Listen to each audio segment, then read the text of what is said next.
Okay, there we go. I didn't start it correctly. So I have that stunned look on my face. All right then, here we go. We are beginning session number 60, a milestone of sorts. Okay. We are still in chapter 8, entitled The Journey Back, and we are at section number 5, okay? Section number 5, entitled The Undivided Will of the Sonship. Okay. And now, just as a preparation, a side note, Dr. Wapnick, as he said, these sessions here, these sections are, Jesus is singing about the oneness. It's as if he all of a sudden burst into a song about oneness. All right, that's how Ken put it. Ken always speak in musical terms. And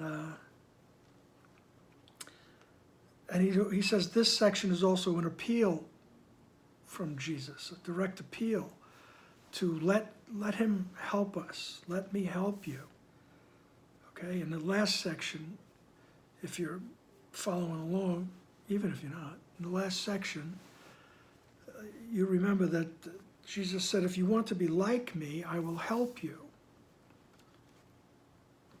Okay, this is what he's saying. All right, and he says, if not, he says, I'll help you because I know we're the same. I know we're the same. We're one. Okay? And he says, if not, if you don't want to be like me, I'll just wait. I'll wait until you change your mind, he says. All right? Because he knows the choice for doing otherwise, the choice for the joining with the idea of separation, it becomes so intolerable at a certain juncture. At a certain point, you have to say, what are you kidding me? This is nonstop, right? Nonstop disappointment, despair, all those negative words, okay? That's the ego. All right, so this is Jesus continuing to sing about the oneness, to tell you, you're really not separated. You're not separated from me. You're not separated from God. There's no specific me, you, and God. All right? It's all part of the oneness that's hard to describe in words. It needs to be experienced. Okay? And it is not only possible, it's inevitable that we will experience it. Okay? When is up to us. Okay? So let's begin. All right? The undivided will of the sonship. Can you be separated from your identification and be at peace? Dissociation is not a solution. It is a delusion.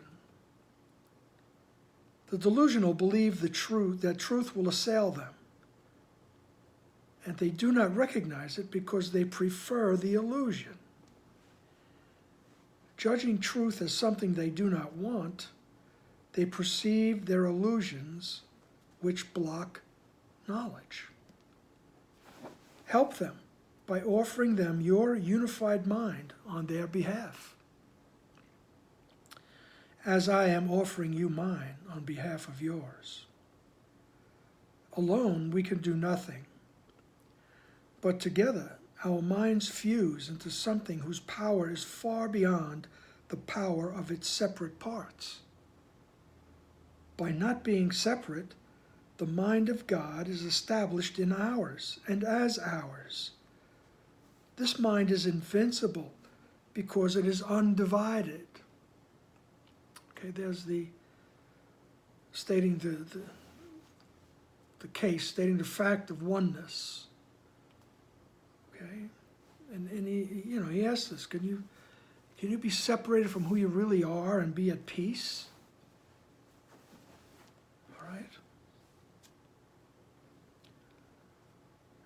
And he says choosing the ego is not a solution.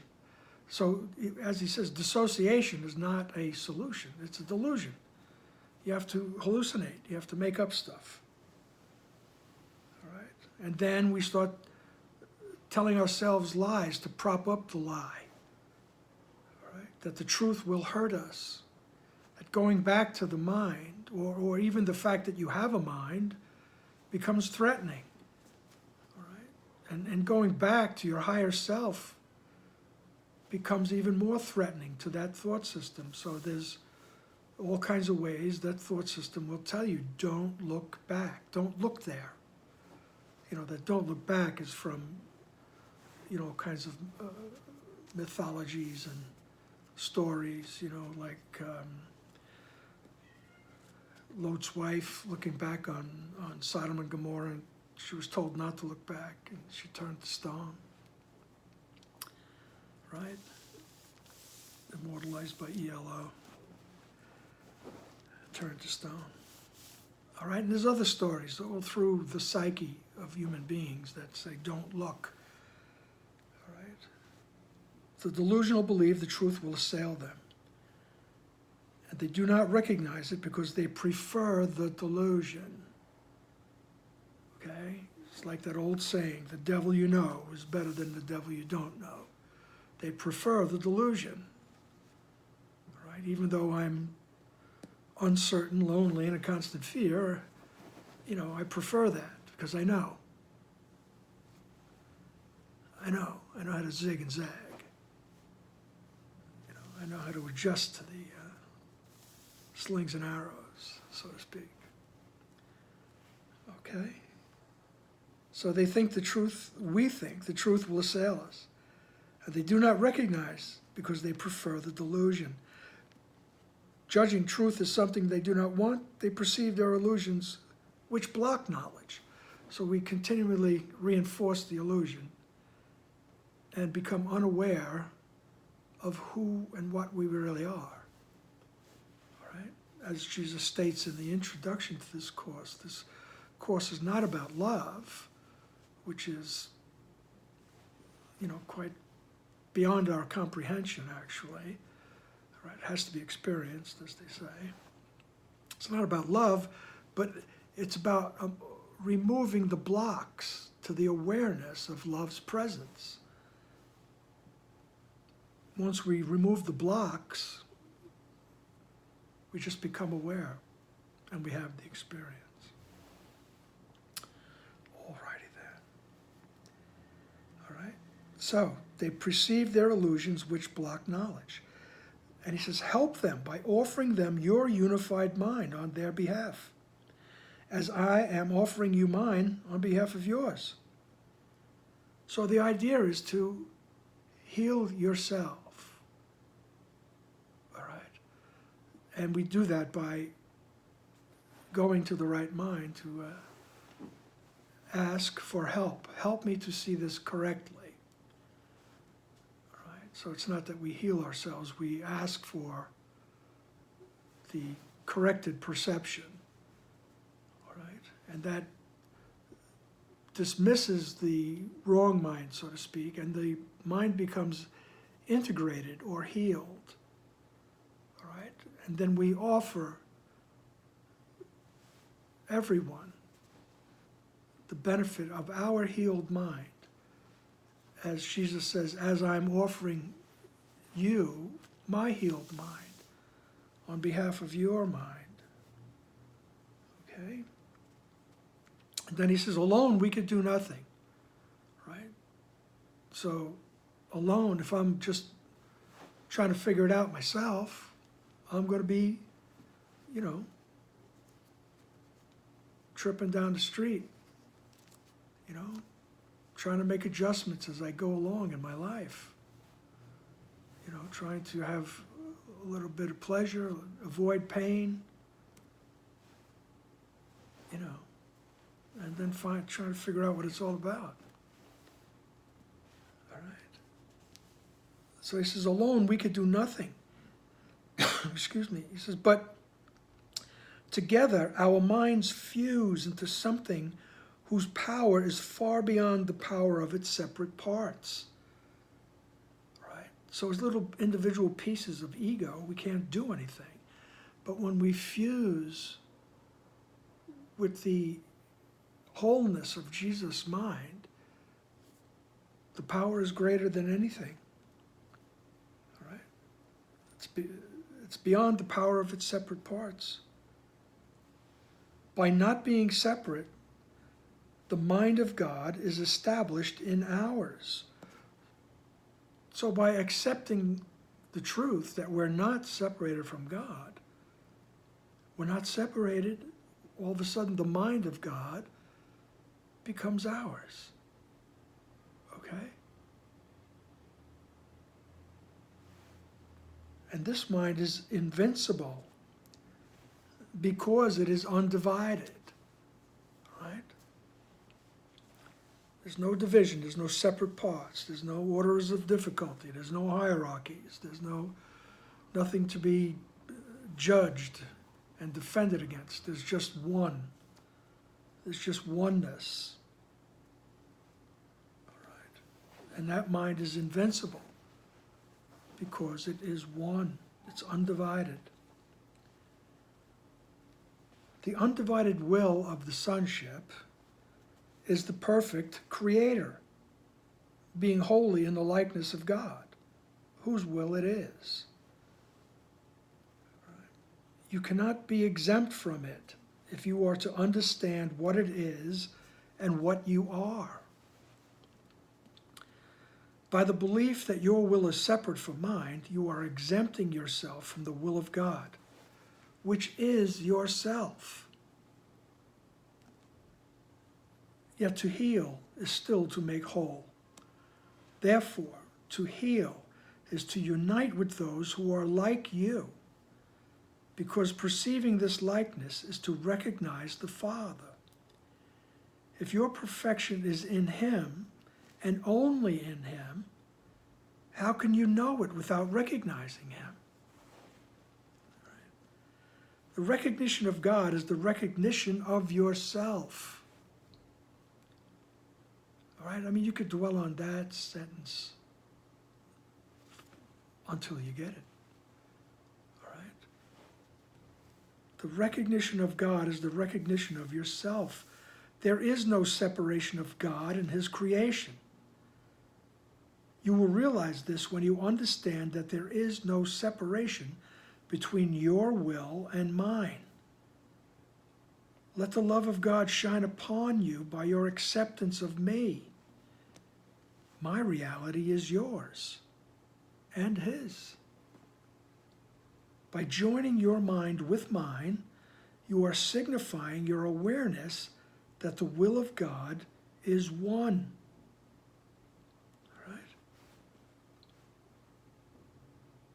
He keeps saying those things over and over again. All right? You can't exempt yourself from the will of God, which is yourself. You are the will of God. All right? And Jesus says, I'm just like you. All right, so when we join our wills together, we're joining with God.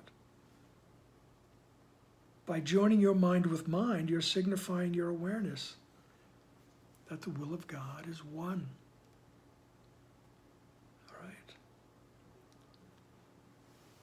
And he says the undivided will of the Sonship is the perfect creator. That's the oneness, the undivided will of the Sonship is the perfect creator. It extends because it's just like God.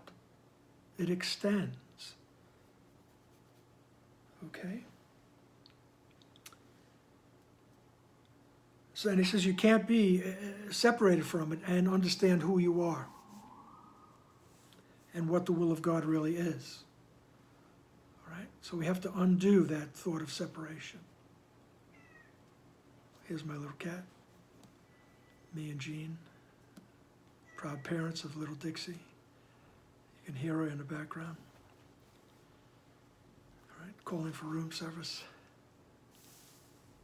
All right. So he says you can't by the belief that your will is separate from mine, you're exempting yourself from the will of God, which is yourself. Right? Yet to heal is to make whole.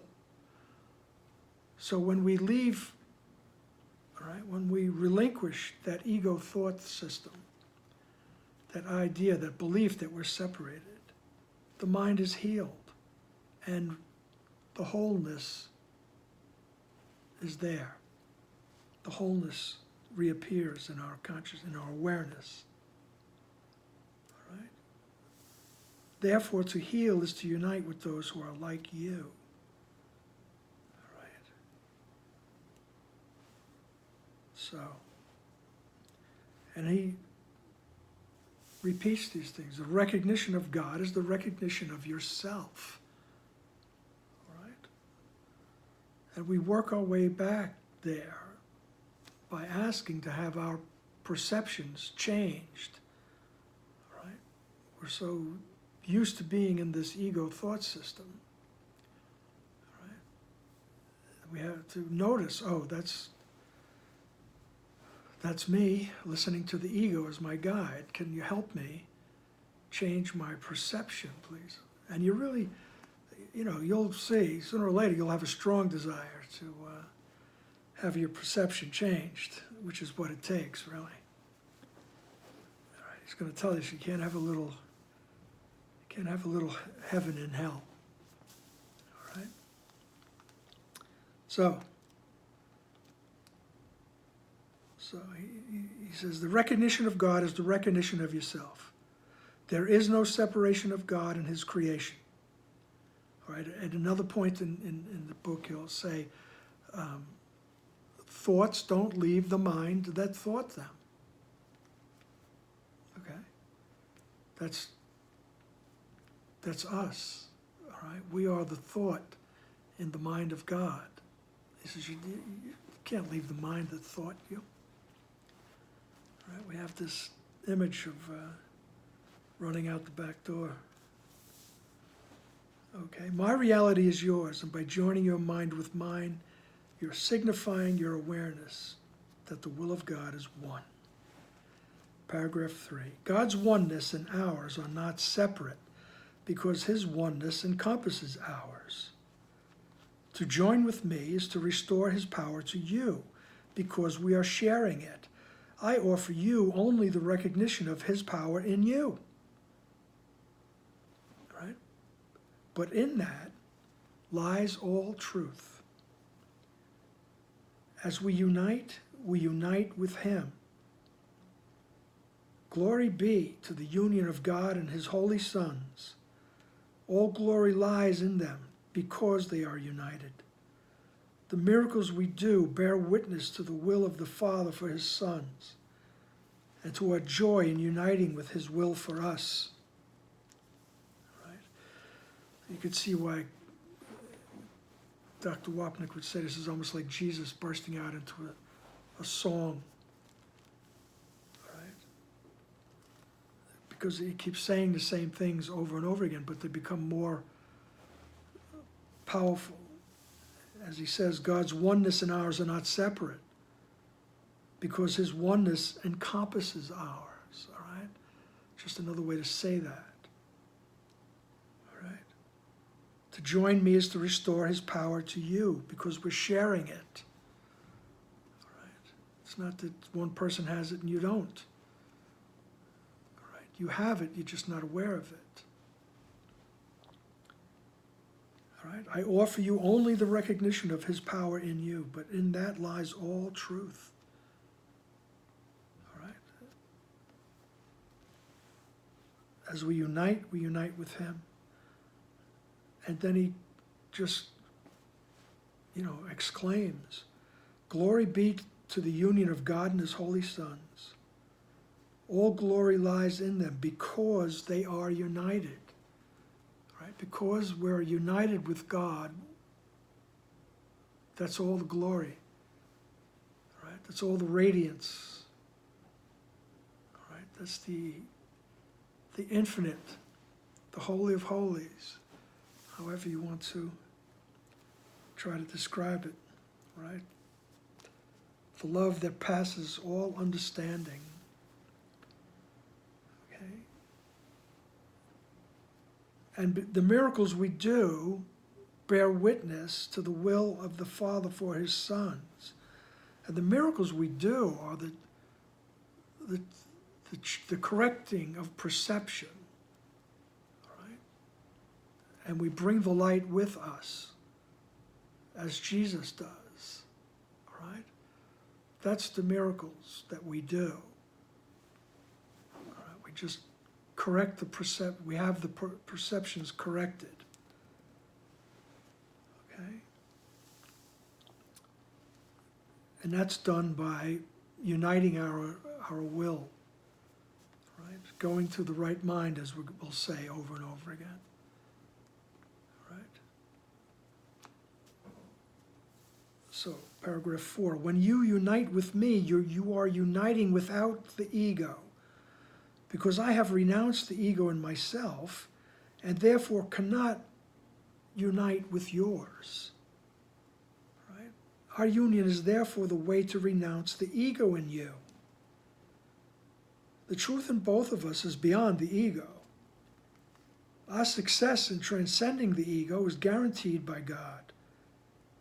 And I share this confidence for both of us and all of us. I bring God's peace back to all his children because I received it of him for us all.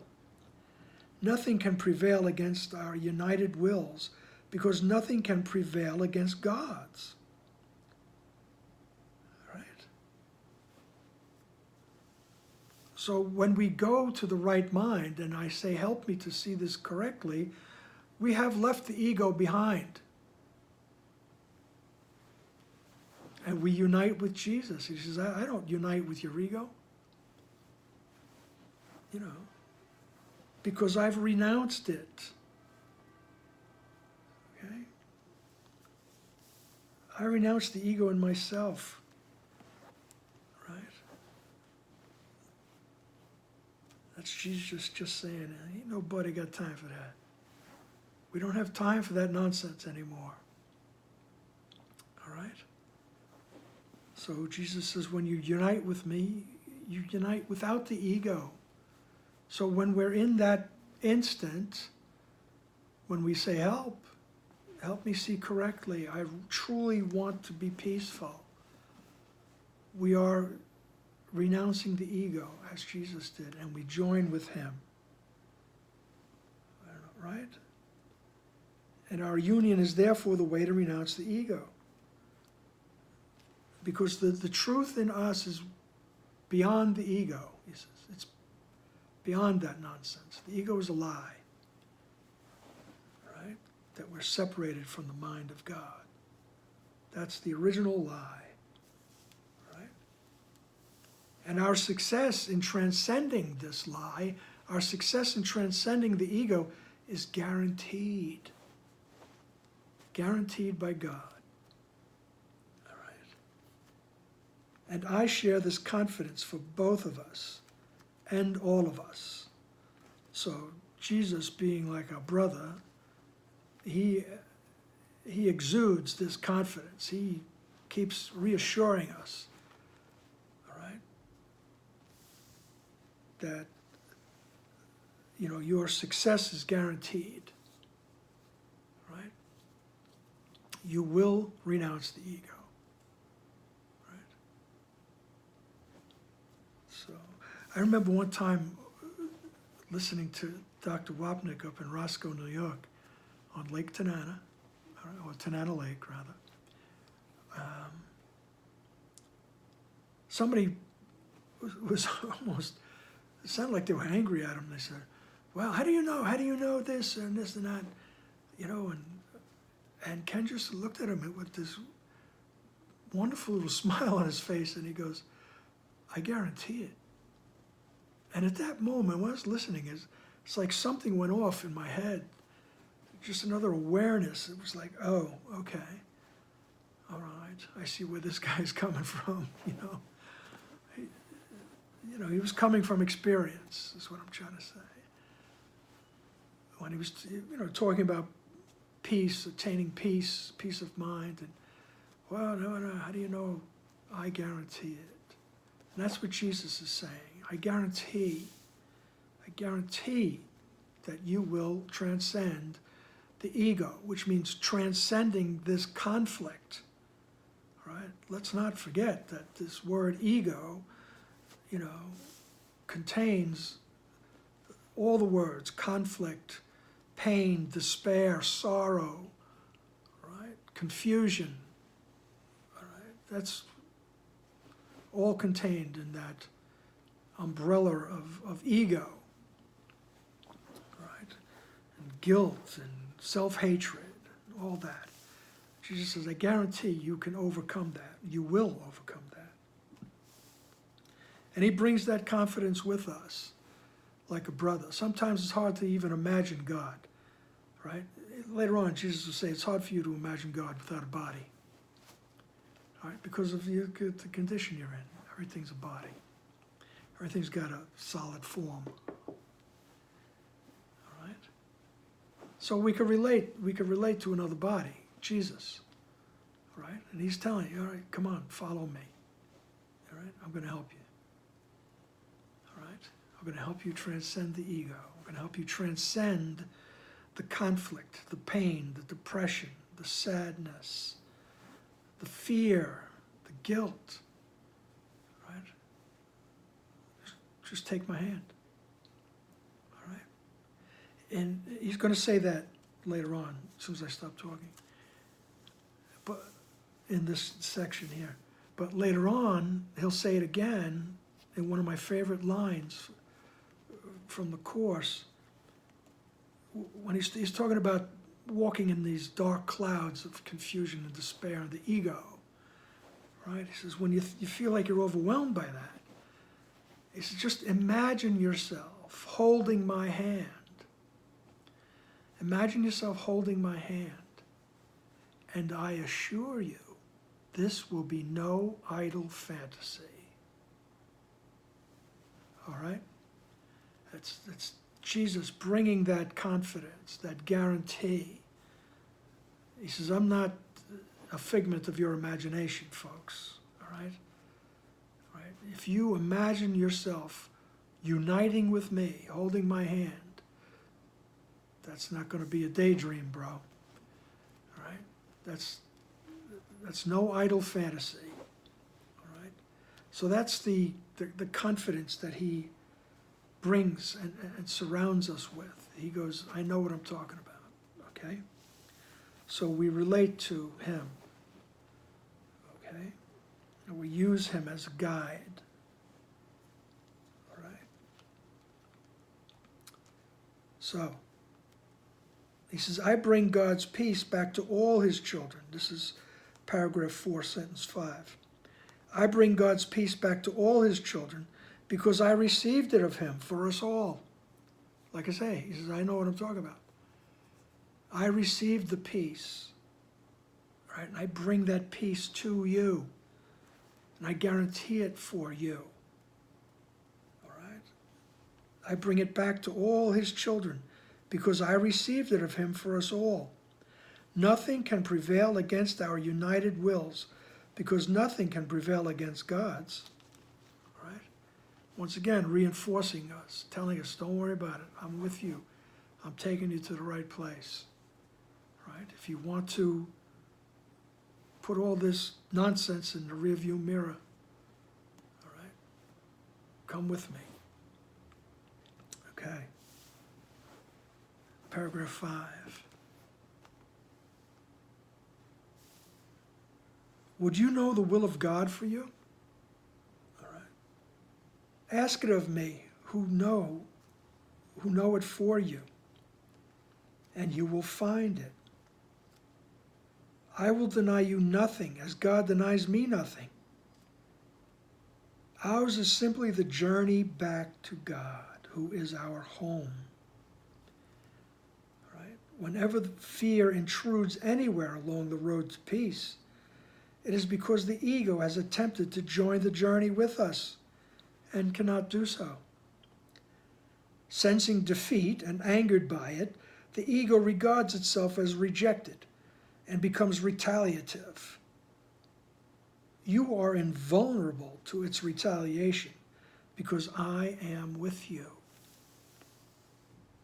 On this journey, you have chosen me as your companion instead of the ego. Do not attempt to hold on to both, or you will try to go in different directions and will lose the way. All right? So, he's speaking a little Shakespearean here when he says, would you know the will of God for you? It's, don't you want to know what God's will for you is? All right? Wouldn't you want to know that? All right? So he says, so ask me because I know. All right? Ask it of me who know it for you, and you will find it. All right? So continue to go to Jesus and say, help me to see correctly. Ask it of me who know it for you, and you will find it. I will deny you nothing because God denies me nothing. God has given me everything, and I want you to have it. All right then. And he gives us the title to the chapter here. He goes, ours is simply the journey back to God, who is our home. All right. We're just removing the blocks to the awareness that we are at home. All right.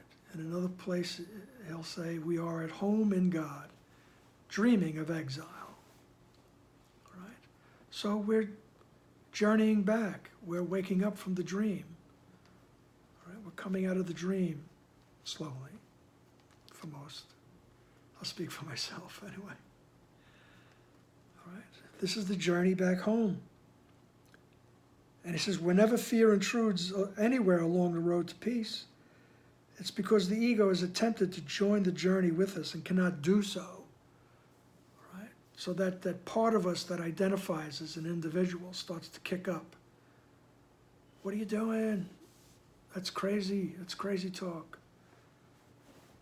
You know, and there'll be all kinds of reasons why you should just go back, go back to the ego. Right? The ego will become retaliative.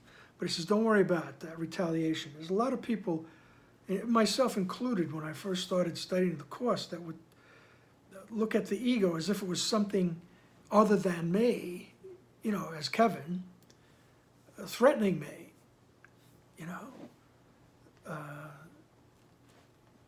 it's as if it's some kind of thing that's noticing, you're trying to be good, watch this. But it's that part of my mind that wants to wander back, becomes afraid of love, afraid of the will of God, right?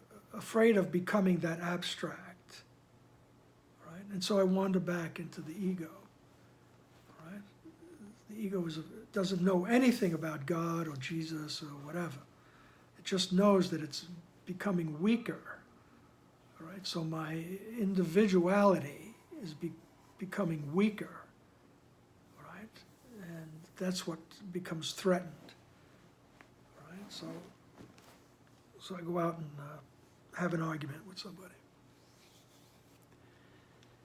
Every now and then that happens, all right? So, let's see.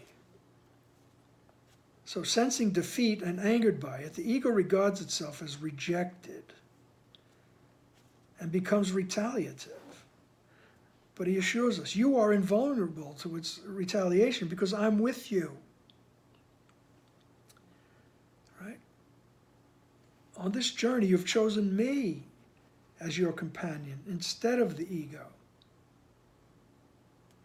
Do not attempt to hold on to both, or you will try to go in different directions and will lose the way.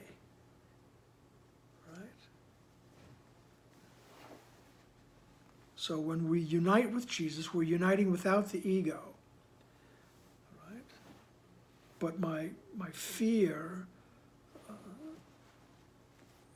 makes me start to shudder, like, oh, I'm going to disappear.